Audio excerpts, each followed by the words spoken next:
everyone. Hope you all are doing great. My name is Mayuri and I welcome you all to the Mayuri Kadam Bande show only at Wake Up Urban Nari channel. And today, as promised, it's a Law Friday. So we will be discussing on understanding labor laws today. We have Advocate Pawan Verma with us. And as you know, here we keep discussing from law to grooming and from fitness to relationships, everything on one platform. So stay tuned in. Hello Pawan ji, I welcome you to the show. Hello. Namaskar. Hope you're doing well. I am fine. I am fine. Thank you. Great so पवन जी हमने हमारे दर्शकों को ये promise किया था कि हम discuss करेंगे लेबर लॉस के ऊपर इस एपिसोड में हमारे काफ़ी सवाल एम्प्लॉयर के पॉइंट ऑफ व्यू से भी होंगे और एम्प्लॉई के पॉइंट ऑफ व्यू से भी होंगे so can we begin with your permission Sure. Certainly. Thank you so much Pavan ji so Pawan ji my first question to you is labor laws differ from country to country? Certainly. ऐसा है कि labour laws industrialisation जब Europe में start हुआ तब labour laws बनने शुरू हो गए और जैसे जैसे सोसाइटीज़ डेवलप होती गई वैसे वैसे लेबर लॉज नए लेबर लॉज आते गए। आज के टाइम में बहुत सारे लेबर लॉज हैं। लेबर लॉज एक लेबर लॉ एक काइंड ऑफ एरिया है जिसके अंडर बहुत सारे लॉज आते हैं जिसमें कि लेबर का इंटरेस्ट वॉच किया जाता है कि लेबर को एक्सप्लॉइट ना किया जाए। तो लेबर के इंटरेस्ट प्रोटेक्ट करने के लिए ये सभी लॉज बनाए जाते हैं। ओके और इसमें सडनली एम्प्लॉयर और लेबर के रिलेशनशिप की बहुत इम्पोर्टेंस है क्योंकि लेबर एम्प्लॉयर के यहाँ काम करता है तो एम्प्लॉयर के ऊपर बहुत सारी ड्यूटीज़ हैं okay जो लेबर की to look with a view to look after the interest of labour and welfare of labour. उसके लिए लेबर कोर्ट्स होती हैं, लेबर कमिश्नर्स होते हैं और बहुत सारे लेबर लॉज हैं। सो लेबर लॉज में देखिए कई सारे लॉज आते हैं। जैसे एक इंडस्ट्रियल डिस्प्यूट्स एक्ट आता है एंड देन फिर उसके वर्कमैन कॉम्पनसेशन एक्ट है और भी बहुत से एक्ट हैं जिसमें कि कहीं कहीं कुछ प्रोविजन लेबर के वेलफेयर के लिए होते हैं। ओके ग्रेट तो इसका मतलब है हर कंट्री का लॉ तो अलग ये है लेकिन सॉरी यस पवन जी तो इसका मतलब है कि हर कंट्री का लॉ अलग है अब मेरा नेक्स्ट क्वेश्चन है कि for example now we are in India right so India yes में हर एक स्टेट का भी लॉ अलग होता है क्या लेबर लॉस नहीं, ऐसा होता है कि कुछ सेंट्रल लॉज होते हैं और उसके स्टेट्स में अलग अलग रूल्स हो सकते हैं, थोड़ी बहुत वेरिएशन हो सकती है लेकिन ब्रॉडली सब सेम ही होता है। ओके और वो वेरिएशन होती है डिपेंडिंग अपॉन द सर्कमस्टांसेस। जैसे आप समझिए कि जो जिन इलाकों में ज़्यादा इंडस्ट्रीज़ हैं या ज़्यादा पोल्यूशन ओरिएंटेड इंडस्ट्री है वहाँ पोल्यूशन लॉज थोड़ा सा ज़्यादा स्ट्रिक्ट हो जाते हैं और जिन एरियाज़ में जैसे पहाड़ी एरियाज़ हैं वहाँ पे पोल्यूशन लॉज थोड़ा सा कम एप्लीकेबल होते हैं। जहाँ पे माइंस ज़्यादा हैं वहाँ पे माइन ओरिएंटेड लॉज ज़्यादा हो जाते हैं और जहाँ पे माइंस नहीं है वहाँ पे माइंस ओरिएंटेड लॉज डेवलप नहीं हो पाते। सो बाय एंड लार्ज लॉज सारे वही हैं विद सर्टेन मॉडिफिकेशंस।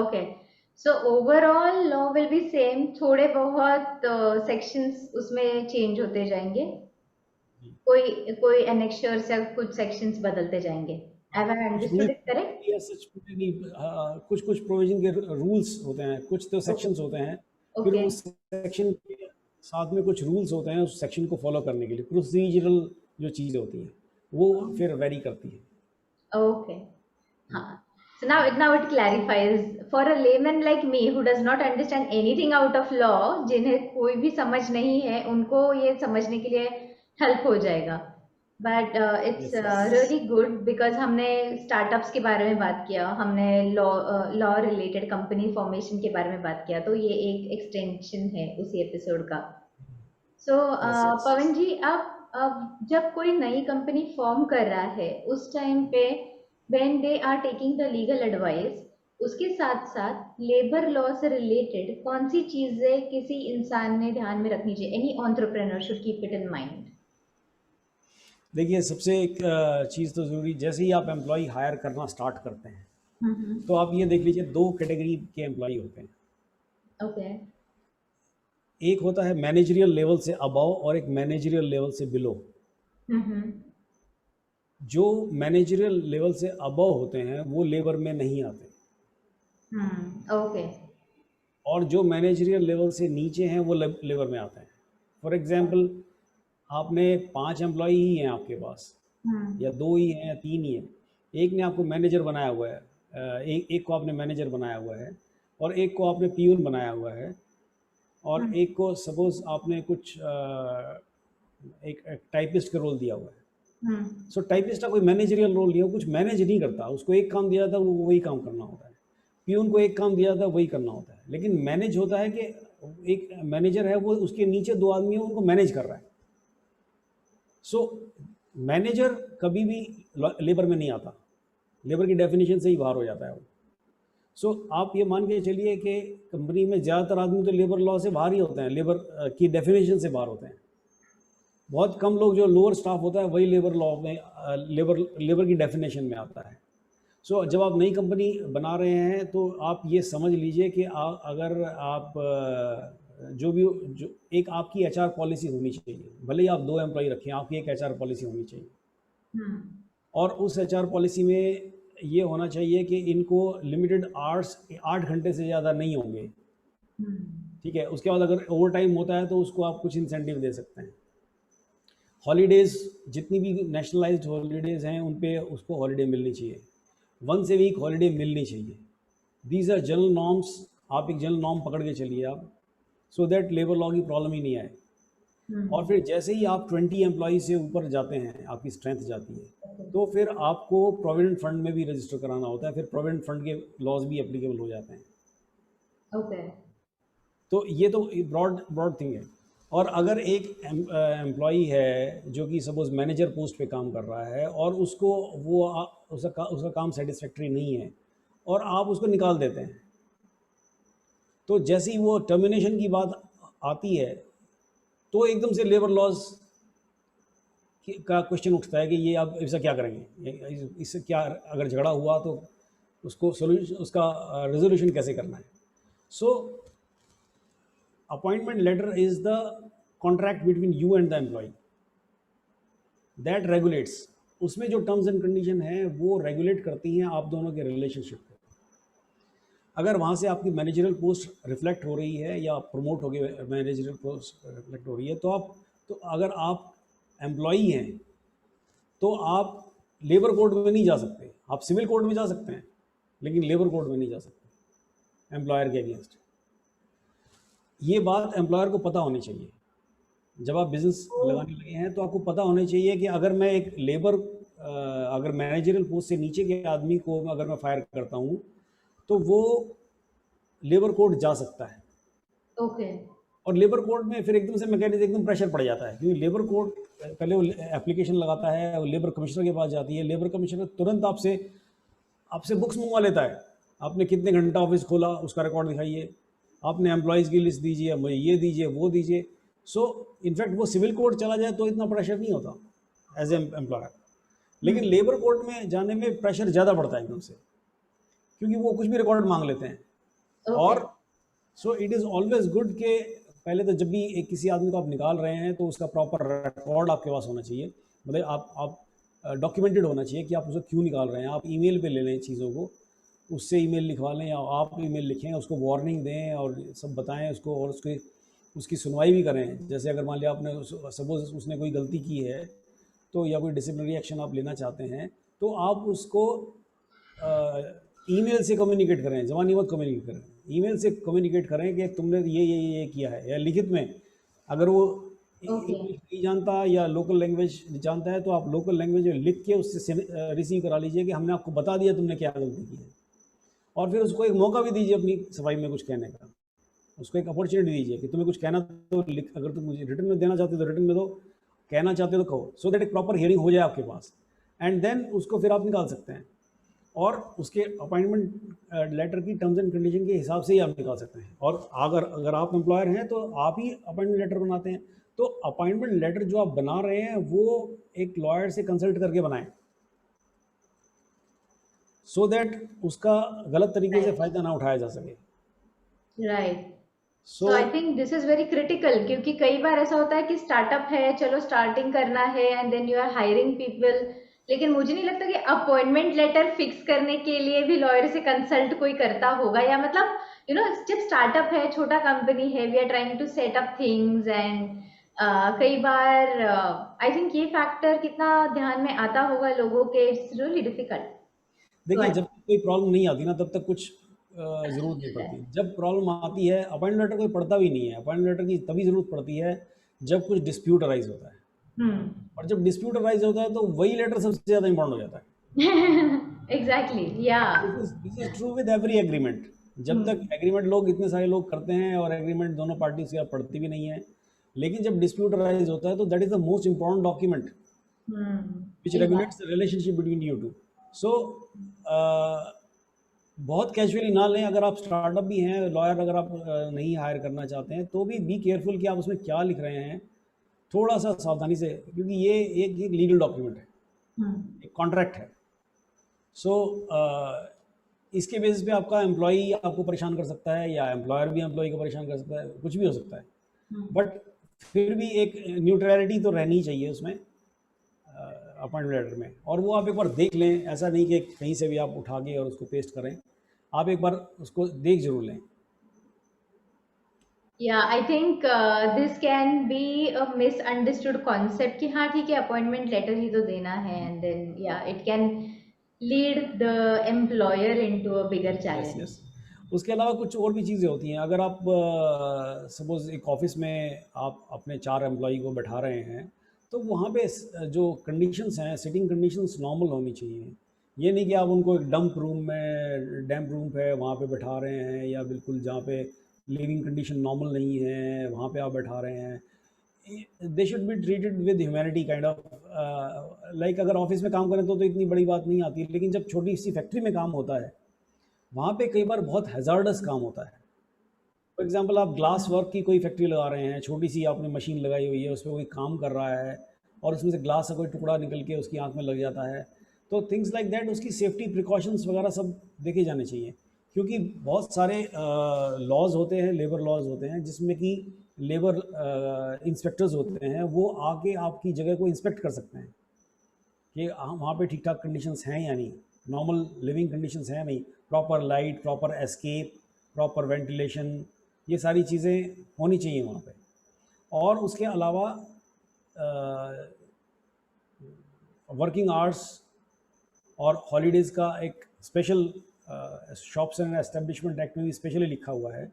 बिकॉज अगर कोई कंप्लेंट करता है कि आप अपने एम्प्लॉई से बिना छुट्टी दिए काम करा रहे हैं लगातार, थिंग्स लाइक दैट, तो some kind of notice can be served upon you, which is not in a good taste.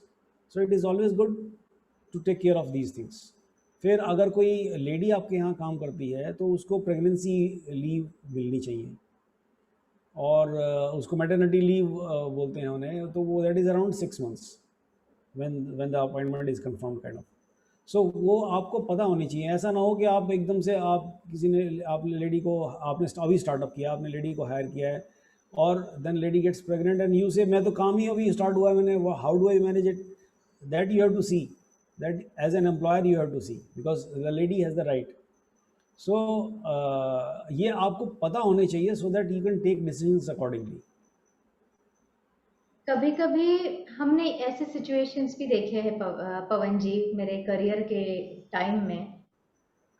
Fortunately I had been associated with big brands and big companies, लेकिन मेरे साथ साथ कुछ लोग ऐसे भी थे कुछ और कंपनीज में कि वो लेडी को रिजाइन करना पड़ा क्योंकि वो प्रेग्नेंट थी, कि 5-6 महीने बाद उसके पास और कोई ऑप्शन नहीं था, जबकि उसको रिजाइन करना पड़ा।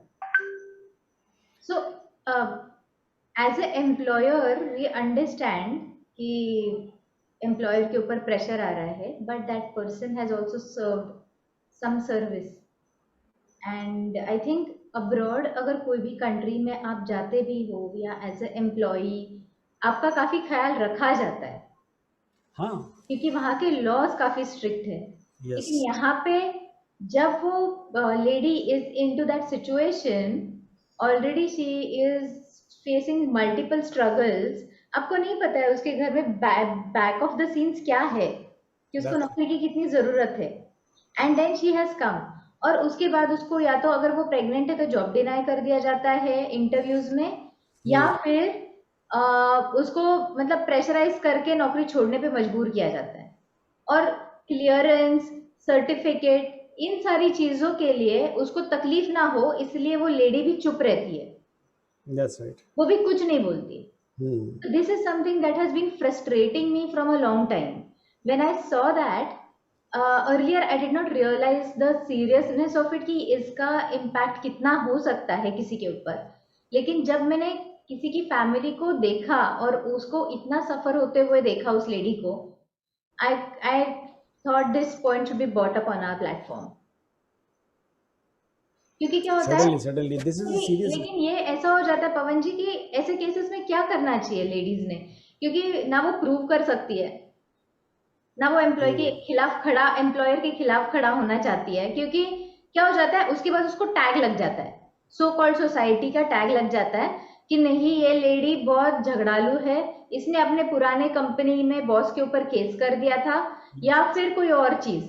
तो इस चीज की वजह से उसको इंटरव्यूज फर्दर कंपनीज में भी अप्रूव नहीं होते, ये फर्दर दैट्स राइट। कंपनीज की जॉब अपॉर्चुनिटीज भी उससे मिस आउट हो जाते हैं। तो ऐसे दैट्स राइट। सिचुएशन में इज देयर सम कमिटी या ऐसा कुछ जो पता है कि डायरेक्टली लॉ की तरफ ना लेके जाए, लेकिन some committee which can resolve this sort of issues? See होता क्या है कि ये इशू थोड़े सेंसिटिव तो हो ही जाते हैं। लॉ तो ऐसे हैं कि आप कुछ भी कर सकते हैं। आप you can even go to women commission, महिला आयोग है, वहाँ भी आप जाके कंप्लेंट कर सकते हैं और काफ़ी कुछ चीज़ें हो सकती है। आप प्रेस में जा सकते हैं, सब चीज़ हो सकती है। लेकिन वही बात है कि उल्टा उसका एक बार तो आप इशू रेज कर देते हैं, लेकिन बाद में उसका नेगेटिव इम्पैक्ट आपके ऊपर आता है अगले एम्प्लॉयमेंट पे, और जितना ही इशू पॉपुलर होता है उतना ही आगे एम्प्लॉयमेंट में दिक्कत आती है। ये तो हमारी एक तरह से समाज की सोच है जो कि बदलते बदलते टाइम लगेगा, लेकिन सडनली ये है। और इसमें लेकिन फिर भी आप ये कह सकते हैं कि जो लोग बहुत चुप रहते हैं उनको भी कुछ मतलब उनको भी दबाया जाता है, ज़रूर से ज़्यादा दबाया जाता है। तो आप एक बैलेंस बना के चलिए, बहुत ज़्यादा चुप भी मत रहिए।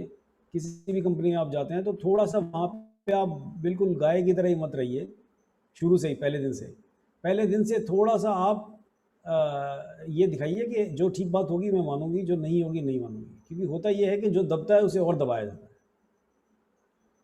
तो और जो थोड़ा असर्ट करता है, कभी आप असर्ट कीजिए, कभी थोड़ा सा सुन लीजिए। वो दोनों मतलब एक बैलेंस बना के अगर आप चलेंगे तो दूसरे एम्प्लॉयर को भी ये लगना शुरू हो जाएगा कि इसको एकदम से आउटराइट निकाला नहीं जा सकता। You have to have some ground. Correct. तो आप बहुत झुकेंगे तो दुनिया झुकाती चली जाएगी।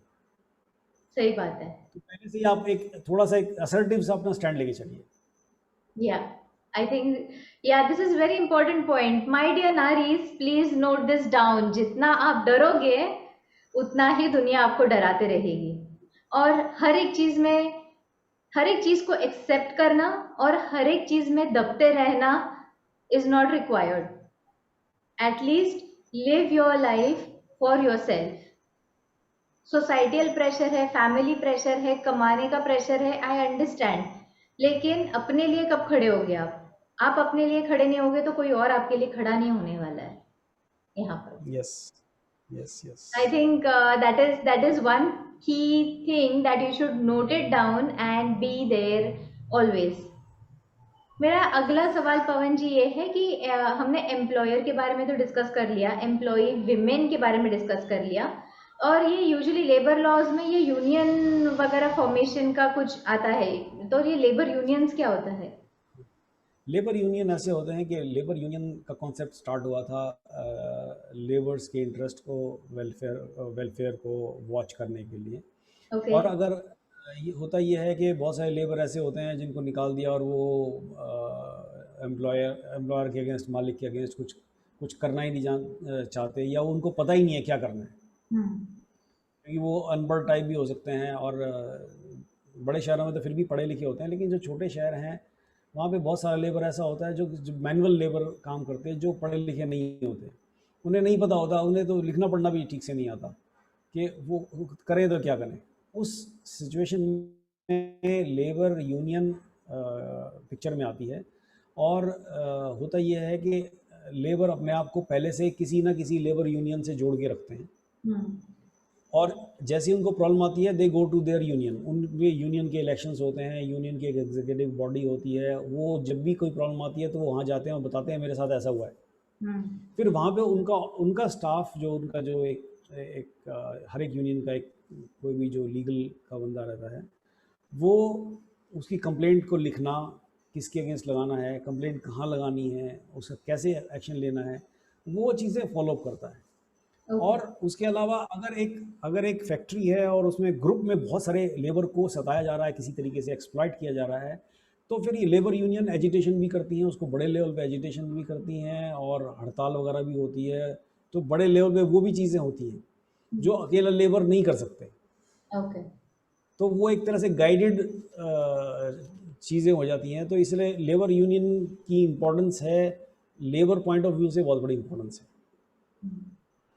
और फिर अगर लेबर एजिटेशन करते हैं या ऐसा कुछ करते हैं तो एम्प्लॉयर को ये नहीं समझ आता किससे बात करें। तो अगर एक लेबर यूनियन है तो at least they can talk to a body, हाँ इससे बात करनी है, तो एक आइडेंटिफाइड बॉडी है लेबर की तरफ से। Okay. I think this entire episode might be a great piece of knowledge to lot of people. मुझे लगता है ये information use करके हमारे काफी सारे नारीज को और उनके families को इससे फायदा होगा। Thank you so much, Pawan ji. I appreciate you giving us time and coming on our channel. Thank you very much.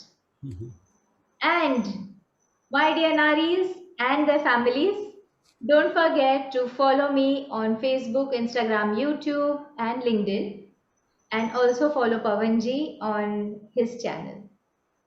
Thank you very much. Bye-bye. Take care and stay safe.